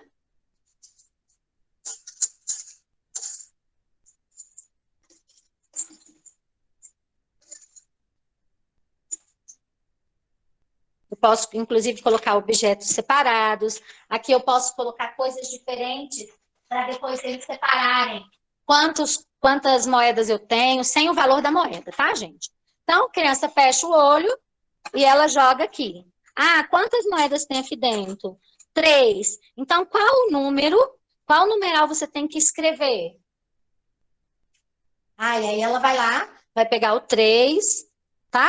E aí é importante, às vezes, ter o numeral cortado, no caso da educação infantil do 1º ano, porque é importante ele pegar, né? Criança vê com a mão, tá? Então, esse jogo tem essas duas possibilidades, e aí a gente pode aplicar com o tapetinho para ficar uma forma diferente, tá? E aqui a gente vai ter mais um elemento que a gente vai trabalhar, que é a concentração. Qual que é a concentração aqui? Olha só, eu jogo e vou colocando lá no meu tapetinho. Então, por exemplo, joguei aqui caindo 32. Aí ele vem e representa 32 aqui no tapetinho. Vou representar agora com material dourado, para ir mais fácil.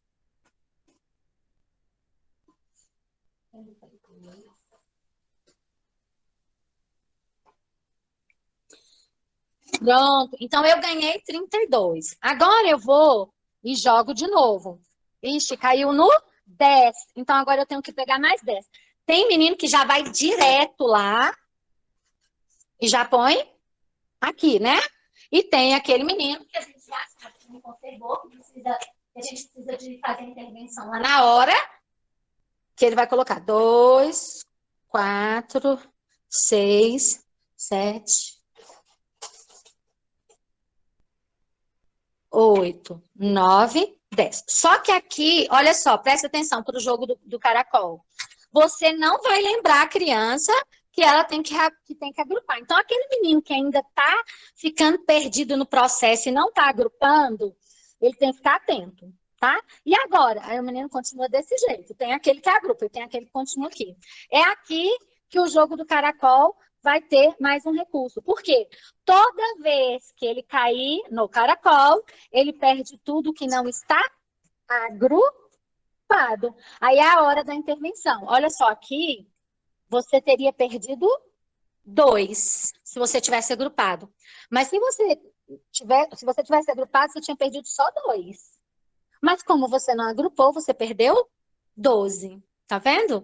Então, assim, aqui o jogo do caracol é um recurso a mais, no caso do jogo do tapetinho, para a gente construir a concentração no processo em que a criança não lembra que ela tem que agrupar, tá?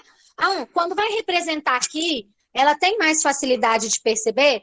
Tem. Quando você preenche aqui, ó, no quadro valor de lugar, no QVL, você já traz também mais um recurso para ele não colocar aqui, né? Deixa eu ver, quanto que foi? Foi 32 mais 10, né? 32 mais... Não foi mais 10, não. Alguém lembra o número? Deixa eu ver. Vou colocar outro número aqui para a gente lembrar, ó. 32 mais 19. Quando você põe a operação dentro desse quadro valor de lugar, você favorece a ele o dizer, olha, aqui você não pode colocar 11, ó. Porque nesse quadrinho só pode colocar um número, tá? O que você tem que fazer? Eu tenho que agrupar. Então, aqui eu coloco 1 e agrupo a dezena lá em cima, tá? Então, essa questão de usar o quadro valor de lugar, ela é essencial para favorecer essa construção, tá? Para favorecer a questão de não poder deixar o número aqui sem agrupar. Pronto? E aí tem vários jogos que a gente pode fazer, né? A gente pode fazer jogo de dado, bingo, jogo de palito, jogo de trilha, todas essas coisas podem fazer. E agora, nesse momento, a gente está partindo para aquilo que a gente vai chamar de coletivo, né? Que normalmente a professora lança o dado e ela mesma vai montando com eles. Por quê? A gente vai perder um pouco a independência, porque não dá para a gente juntar os meninos em grupos, né? Não dá para a gente usar o mesmo tabuleiro nessas outras circunstâncias da pandemia. Mas a gente espera, se Deus quiser, que isso vai acabar e que nós vamos ter aí os nossos alunos de volta e os nossos jogos coletivos, tá bom? Vamos lá para a nossa sistematização da tabuada. Gente, existem várias formas de sistematizar, e existem 2 jeitos apresentados, que é aquele que você faz a inversão da tabuada da adição, tá? Você pega lá a resposta e tira a quantidade, por exemplo, 10 menos 2, 8, 9 menos 2, 7, 8 menos 2, 6, que é inverter a tabuada da adição. E existe esse outro jeito que eu particularmente gosto mais, mas não é errado, tá, gente? O outro jeito. Isso aqui é só uma sugestão, porque eu acho que favorece. No mesma forma, como que a gente começa a sistematizar a tabuada? Construindo com eles a tabuada. Porque quando eu construo numericamente a tabuada, até da divisão, o que eu consigo fazer? Eu trago para ele a visualização, o desenho, a manipulação, até levar para o abstrato, que é a tabuada pura em si. Então, vamos lá. Eu gosto desse jeito, não sei quem conhece, eu vou apresentar e fiquem bem à vontade. Pode usar a outra também, tá? Então, vamos lá. Nós vamos fazer agora a tabuada do 1. Então, a nossa tabuada é da subtração e é do 1. Então, eu tenho 1, tirei 0, né? Ou seja, não tirei nada, fiquei com 1. Beleza. Eu continuo tendo 1 menos 1. Com quanto eu fiquei? Eu tenho 1. Eu risco com ele. Ficou alguma coisa? Não, ficou 0. Tá? Essa é a tabuada do 1. Agora vamos para a tabuada do 2. Eu tenho 2, não risquei nada, fiquei com 2. Eu tenho 2, tirei 1. Com quanto que eu fiquei? Com 1, né? Eu tenho 2, tirei 2. Com quanto que eu fiquei? Você vem em risca, com nada, 0. Agora a gente faz aqui do 3 a mesma coisa. 3 menos 0 igual a 3. Todo número, né, que você subtrai 0 fica ele mesmo. E aí daí a gente já vai construir a regra. 3 menos 1 igual a 2. Quanto ficou sem riscar? 2. 3 menos 2 é igual a 1. E 3 menos 3 igual a 0. Risquei o 3. Ok? Aí a gente faz pode fazer até o 20 e tal, e depois essa representação vem para mais, né? Olha só, 100 menos 10 fica 90, que é parecido com 10 menos 1. 10 menos 2, 8. Então, 100 menos 20, 80. Para ele fazer números grandes, porque aqui nós estamos sistematizando. A ideia é a criança fazer na cabeça, tá? Vamos lá. 4, vou fazer mais essa, tá? 0 é igual a 4. 4 menos 1 é igual a 3. 4 menos 2 é igual a 2. 4 menos 3 é igual a 1. E o 4 menos 4 igual a 0. Risquei aqui, ok? Então, essa é uma subtração que você vai construindo passo a passo. Isso dá muito trabalho, eu escuto assim, mas olha, você está construindo um processo que você não vai ficar voltando. Quando às vezes a gente pula um processo de manipulação de objeto, de sistematização do saber aqui, a gente vai indo para o buraco. Por quê? Porque não vai dando, o menino não vai aprendendo e você vai estar sempre retomando, tá? Ah, a gente pode fazer com dinheiro? Pode. Tá? Normalmente, as operações realizadas com dinheiro, elas são muito mais utilizadas no quarto e no quinto. Por quê? Porque o dinheiro ele é uma representação simbólica, como o palito, tá? A nota é do mesmo tamanho, mas uma vale 5, uma vale 10, uma vale 50. Assim como o palito. O palito é do mesmo tamanho. O que diferenciou o valor é a cor. Azul, vermelha, amarela, tá? O que é importante eu saber? Primeiro, eu escolho um jogo com a intenção do que eu quero que o meu aluno aprenda, tá? O que eu quero que o meu aluno aprenda? Então, o meu jogo está relacionado a isso. Ponto. Segundo, eu joguei uma vez para os alunos aprenderem, eu joguei outra vez. Por quê? Porque agora eles não vão aprender mais o jogo, mas sim os conceitos que estão sendo passados no jogo. Tá? A primeira vez que você joga com os meninos, eles querem aprender a regra do jogo, eles estão se divertindo. Tá? Quando a criança já sabe a regra do jogo, aí ela entra num processo de aprendizagem. Quais conceitos precisam ser explorados ali? Né? As crianças, normalmente, elas não cansam de jogar o mesmo jogo, principalmente se elas conseguem aprender. Tá? Terceira coisa, eu fiz o jogo uma vez, duas vezes, um tapetinho faz uma vez, não faz, é umas 20 mesmo. Tá? Faz até os meninos aprenderem. Faz no terceiro ano, começa de novo com palito e vai para o material dourado. Lá no quarto ano e no quinto, a gente começa com material dourado e depois vai lá para o palito ou para o dinheirinho? Sim, ou para a tampinha colorida, tá? É variado o material que eu posso usar. O importante é que a gente sistematize esse processo, tá?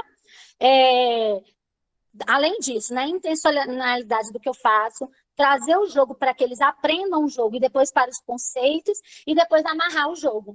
E necessariamente a gente fixar o conceito que eu queria trabalhar não é fazer uma folha, né? Eu posso registrar no caderno, eu posso fazer um registro desse da tabuada, né? Eu faço um jogo da tabuada e depois, agora vamos construir uma tabuada até o 7, né? Não precisa fazer tudo no mesmo dia, porque não é a quantidade de operações que faz que leva à aprendizagem.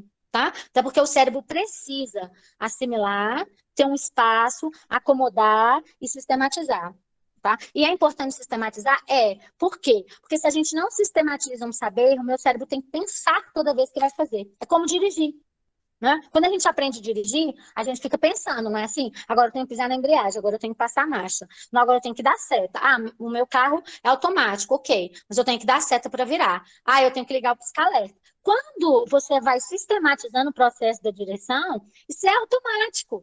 Né? Você não pensa, vou dar seta. Não. O cérebro sistematiza aquilo. Então, quando a criança sistematiza um saber, ela não precisa pensar para fazer. Aquele processo está pronto. Ela vai crescer e aumentar vários processos. E é assim que é a educação, né? Uma reaprendizagem e uma reorganização do cérebro cotidianamente. Né? Isso vai avançar até lá, quando ele chegar nas funções, né? Função também é uma correspondência, né? Também é uma conservação, tá bom?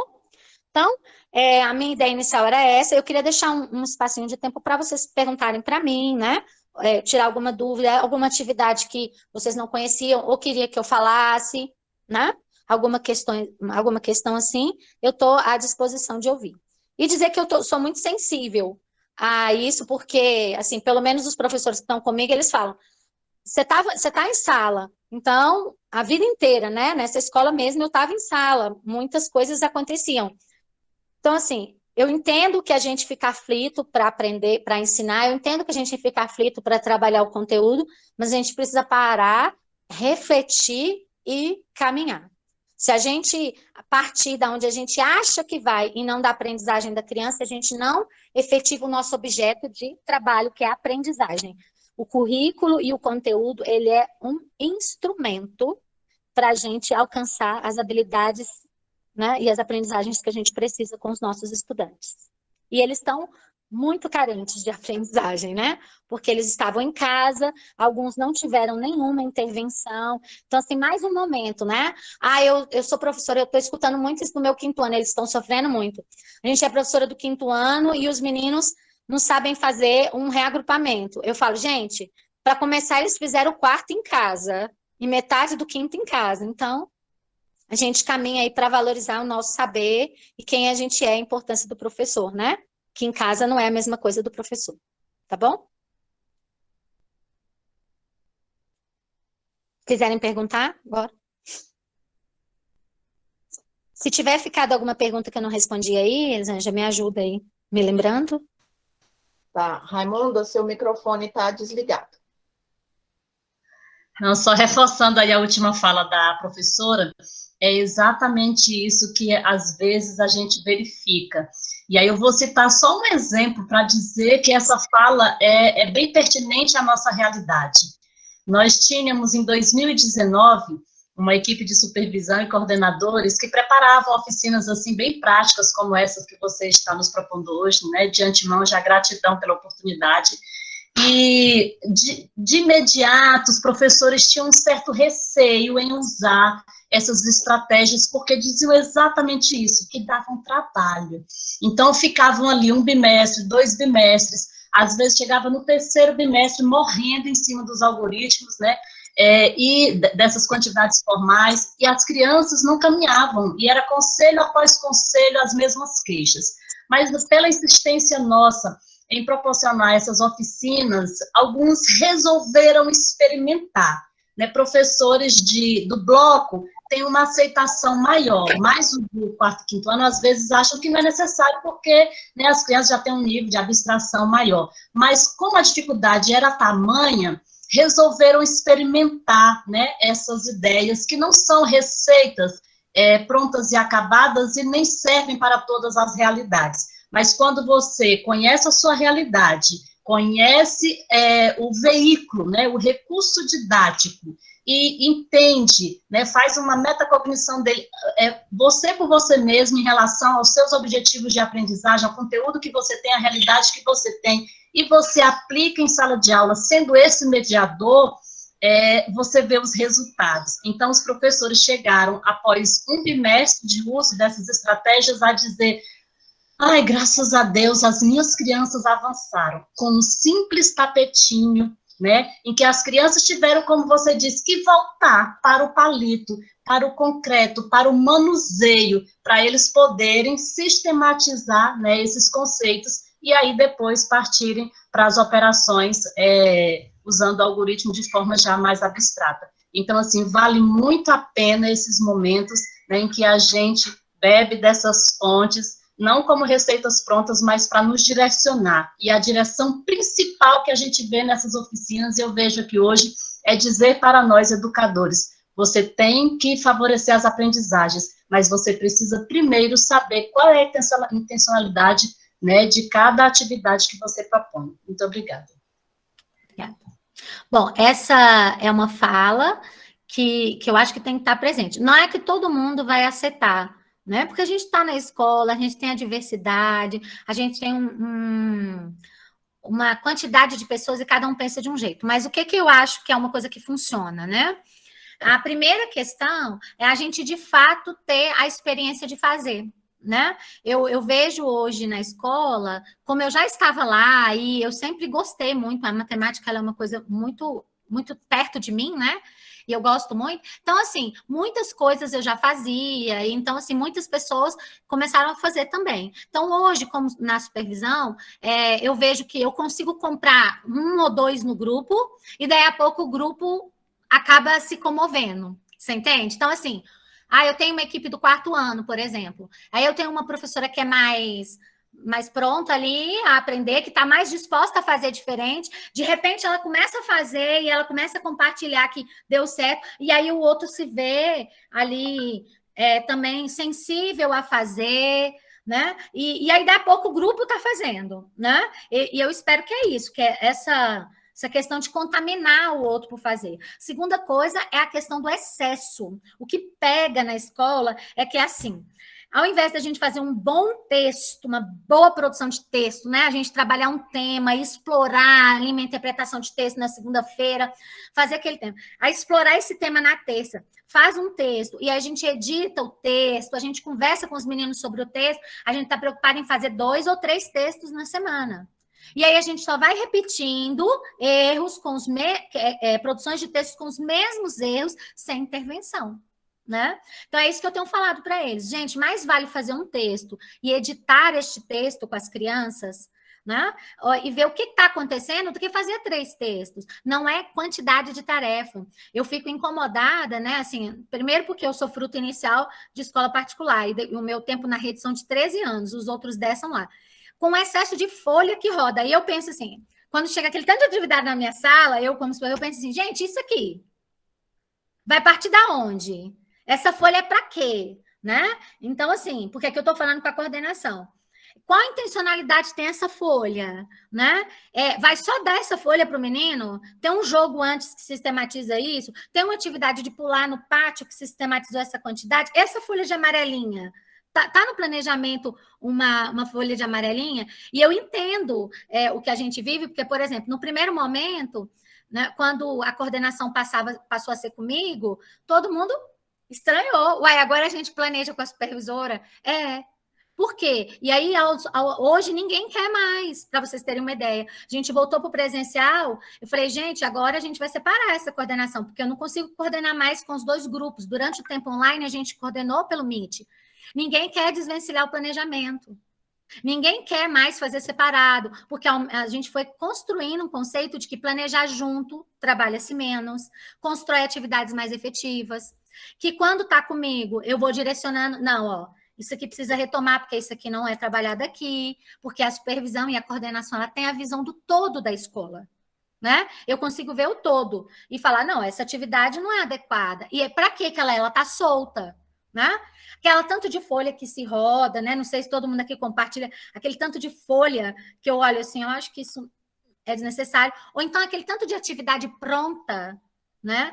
No início, eu sei que é sofrido. Na primeira apostila que a gente fez no ano passado, eu tenho certeza que o desejo maior era que todo mundo queria que eu fosse apedrejada. Mas ao longo do trabalho, os professores percebem que é melhor, que é mais fácil, que orienta o caminho deles. Tá? Então, assim, eu imagino, eu nunca quis ser coordenadora, eu realmente tenho dúvidas sobre o que eu vim fazer na supervisão, mas eu entendo que Deus tinha um plano, né? E hoje eu vejo que a escola encaminhou, porque eles entendem isso e como que a gente faz, tá bom? Ok? Mais alguém quer falar? Estou à disposição. Tânia. Oi, Dulce. Meu nome é Tânia Maria, da SC66. Né, eu também percebo isso aqui na minha escola. Eu acho que é um processo mesmo de construção, né? Porque é muito mais fácil a gente conservar o que já está do que procurar mudanças positivas, e que é um processo de formiguinha mesmo. Mas eu também percebo que a nossa escola tem avançado em alguns aspectos. A Elisângela, que é a nossa coordenadora intermediária, sempre acompanha a gente, né? E dentro dessa sua fala, eu, desde o início, aí na apresentação dos materiais, né, dos jogos, eu me lembrei, né, do meu magistério, e o quanto é importante esse manipular, né, do material concreto, dessa construção coletiva com os alunos. Né? Isso se perdeu durante muito tempo. E eu vi esse momento também da oficina como um momento para fortalecer que anos iniciais, educação infantil e anos iniciais é um processo contínuo, né? Educação infantil, primeiro bloco e segundo bloco. Então, são algumas atividades, principalmente lúdicas, né? Trabalhando essa ludicidade com os objetos, com intencionalidade, como você citou. Ela se perde um pouco no 4º e 5º ano, talvez porque dá trabalho. Então, eu coloco isso porque eu entendo que é importante quando nós estamos na sala de aula, porque nós só estamos, né, nessa função, mas nós somos todos professores. Então, é importante o professor perceber que o primeiro e o segundo bloco, eles são contínuos, aí daqui a pouco eles vão para os anos finais do ensino fundamental. Então, nada de dizer assim, que eu também tenho essa dificuldade com o grupo aqui, que eu falo, gente, não é obrigação do BIA alfabetizar, seja na linguagem ou seja no letramento matemático. Não, é de todos, é um trabalho contínuo, por isso que o nosso currículo é em movimento. Então, eu acho, né, Tânia, estou falando, que é uma dificuldade, não vou dizer geral, porque eu não estou nas outras escolas, mas que nós temos uma realidade, né, porque quando chega no 4º ano, mas isso aí dá muito trabalho, e é igual você falou, não é a quantidade, são conceitos que precisam ser sistematizados, concretizados na cabecinha da criança, para que, quando ela chegar nos anos seguintes, né, ela já tem aquele processo sistematizado, concretizado na cabeça dela. Então, como você falou, seu esposo usa lá no 6º ano, né? E, gente, não tem vergonha de você trabalhar com a criança no 6º, no 7º, com tampinha não, com palito de picolé, com a tabuada de subtração. Então, se a gente fizer isso gradativamente no BIA e no segundo bloco, vai ser muito mais fácil. Então, o nosso foco é o aluno, a aprendizagem do aluno, então a gente tem que ter essa consciência, né? Então, achei muito bem colocada a sua fala, seus apontamentos durante essa exposição. Achei muito, muito pertinente. Compartilho. Obrigada. A gente, como professor, a gente já sabe o que acontece, né? Eu costumo dizer assim, que existe uma cadeira, né? Existe uma cadeira de aluno e a cadeira de aluno ela é terrível, porque quando a gente senta nessa cadeira, a gente também reclama que tem que ler muito. Gente, vai fazer um curso para você ver, né? Na faculdade, às vezes eu falo, meninas, tem que estudar mais, tem que ler isso, tem que... Professora, esse texto é enorme, porque eu tenho que trabalhar, porque eu tenho que fazer isso, porque eu tenho que fazer aquilo. Eu falo, gente, essa cadeira, sentou na cadeira de aluno é terrível. E a gente tem resistência, às vezes, a fazer algo que a gente aprendeu de forma diferente, né? Gente, ao longo da minha vida, esse tapetinho já virou tanta coisa diferente na minha vida, né? Lá no início, talvez se eu gravasse uma aula minha de tapetinho lá, sei lá, em 2005, quando eu comecei a dar aula, agora já tornou outra dimensão, né? Porque a gente vai aprendendo. Mas todos os professores, eles gostam do foco, tá? No início fica todo mundo resistente, né? Eu falo assim, gente, no primeiro mês eu acho que se os professores pudessem votar, eles pediam minha exoneração, se não fosse um cargo convidado. Na primeira edição eu disse, agora cada um vai coordenar comigo, que o planejamento vai ser feito comigo e com a coordenadora. Foi terrível, né? Mas depois, acostumar. Agora eu falei, gente, agora tem que coordenar sozinho, porque o grupo é grande, tem que dividir, então vocês têm que já trazer as coisas. Não, você vai ter que dobrar a sua carga de trabalho. A gente vai coordenar de noite, não tem o quê. Por quê? Porque todo mundo quer direcionamento. Nenhum professor trabalha bem com fracasso. Por que nossa classe é adoentada? Porque o fracasso, ele machuca. Então, assim, você começa a fazer, você percebe que não dá avanço, gente, que não está caminhando, a pessoa adoece, o professor adoece, porque ninguém quer lidar com o fracasso machuca. Mas quando direciona e a coisa vai, eles vão. Um faz, o outro comove a fazer, tá? Então, assim, vai trabalhando isso de formiguinha, pega aquela professora que você acha que vai fazer, instrui ela a fazer, aí ela vai contar para a outra, eu fiz isso e deu certo na minha sala, né? E aí a outra vai falar também e vai dar certo, tá? Exatamente, a partilha é importante, né? Ok, mas alguém quer colocar? Quer dar uma sugestão? Dulce, acho que você devia falar sobre isso. Queria colocar mais esse jogo aí na sua oficina. Seja sempre bem-vinda. Nós estamos aqui para aprender juntos.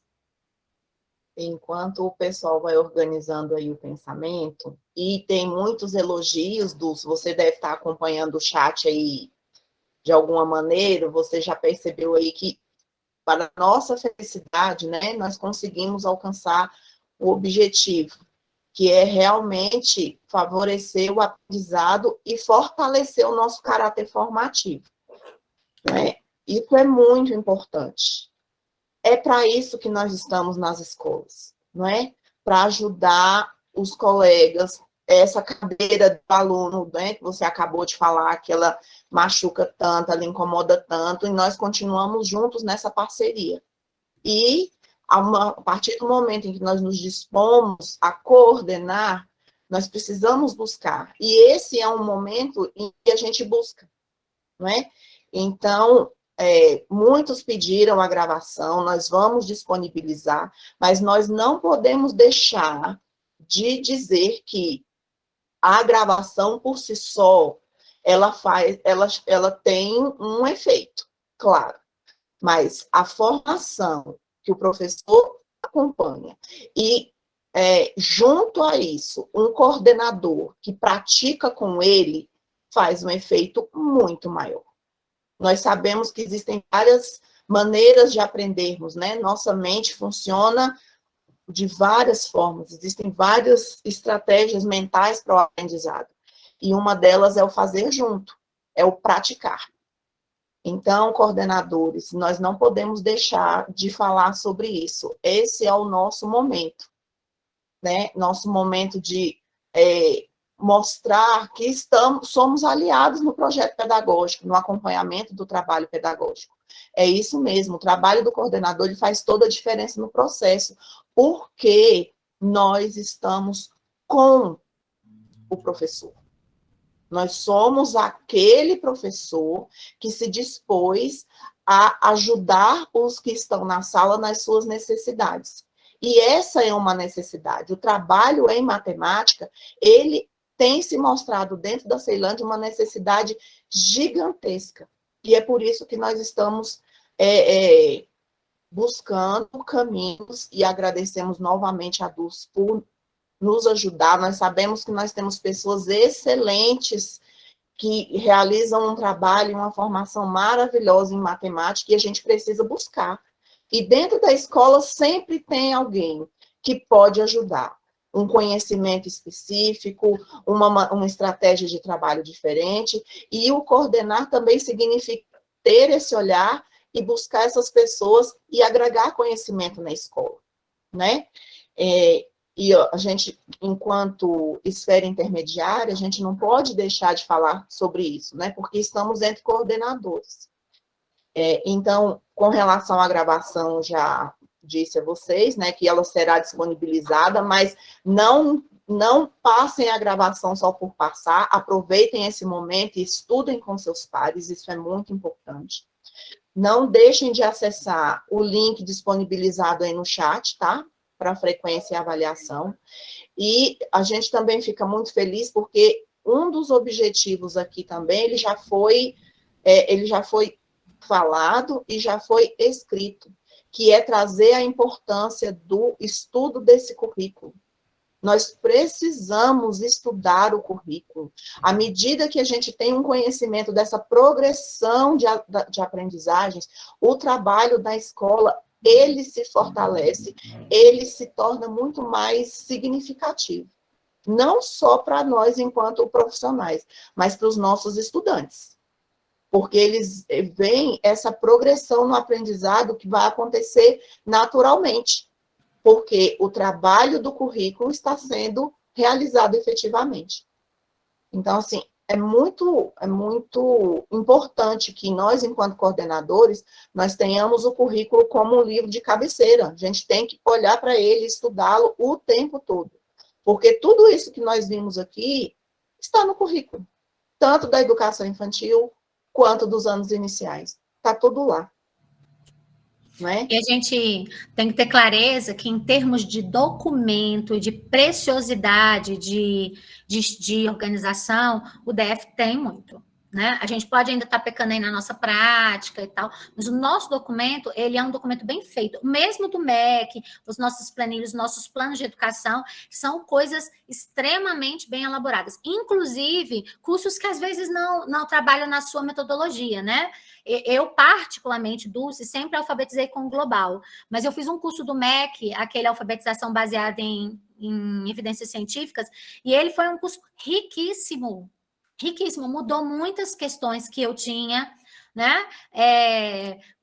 Como aprendizado, ou seja, é um material rico que a gente tem, né? A gente não tem ainda uma qualidade do processo educativo na escola por fatores diversos, mas a gente tem aí documentos muito bons, orientação boa. Gente, quando eu entrei na sala de aula em 96, era um terror. Quando antes de lançar o PCN, aquele negócio de olhar o índice do livro didático, meu Deus, aquilo é uma tortura. Eu olho assim, eu que acompanhei isso tudo, né? Porque a minha primeira turma foi em 96. Eu olho assim, como estagiária, e depois aquele negócio, tudo aquela confusão. Eu penso, gente, como a gente cresceu, sabe? Como a educação assim avançou em termos de estudo, né? Mas é isso, quem não estuda não consegue ensinar, porque fica para trás, né? Quem ainda estiver olhando o livro, né, de 1910 não consegue, porque a educação fica para trás. Nós temos outras crianças, outras necessidades e outras questões. Mas avança. Uma das coisas que eu gosto de fazer, e aí é uma sugestão, né? É na coletiva de quarta-feira tirar meus 20 minutos. Então, eu sempre tenho 20 minutos na quarta-feira. E nesses 20 minutos, eu apresento um conceito, ou de português, ou de matemática, o que eu quero trabalhar, e eu desenrolo esse momento com todo mundo, entendeu? Como que o primeiro ano faz até chegar no quinto, para a gente avançar, né? A minha última discussão sobre isso foi a interpretação textual, usando aquelas 10 escalas, né? Onde a criança chega já na inferência. Então, assim, como que nós vamos desenvolvendo a interpretação textual para a gente chegar nisso? Por que é importante contar o parágrafo? Por que é importante assinalar o diálogo, né? Para que a criança perceba quem é narrador, quem é... Então, assim, eu gosto de fazer na coletiva, por quê? Porque o professor, ele vê lá, desde a educação infantil, eu só tenho uma turma, eu acho até que eles ficam meio prejudicados, eu só tenho uma professora de educação infantil, meus outros professores são tudo de primeiro ao quinto. Mas de como eles desenvolvem aquilo até chegar lá. E por que é importante, né? Tipo, contar o parágrafo. Por que para o quinto ano é importante ter contado o parágrafo? Porque aquele identifica a questão do diálogo. Então, assim, eu gosto de usar esse tempo. Eu tento não passar do meu tempo, dos meus 20 minutos, mas eu pego uma determinada coisa que eu vejo que todo mundo está sofrendo ali, e a gente vai estudando. Ou eu, a coordenadora, ou a vice-diretora, ou o diretor, a gente expõe sobre isso. Porque eu acho que isso alinha a escola, sabe? Acho que o grande problema é alinhar a escola. Entender que tem um caminho e que todo mundo tem que caminhar aqui. Claro que um vai ter um jeito melhor, o outro vai ter um jeito mais extrovertido, mais conservador, mas existe uma linha mestra que guia a gente, né? Que é o nosso currículo.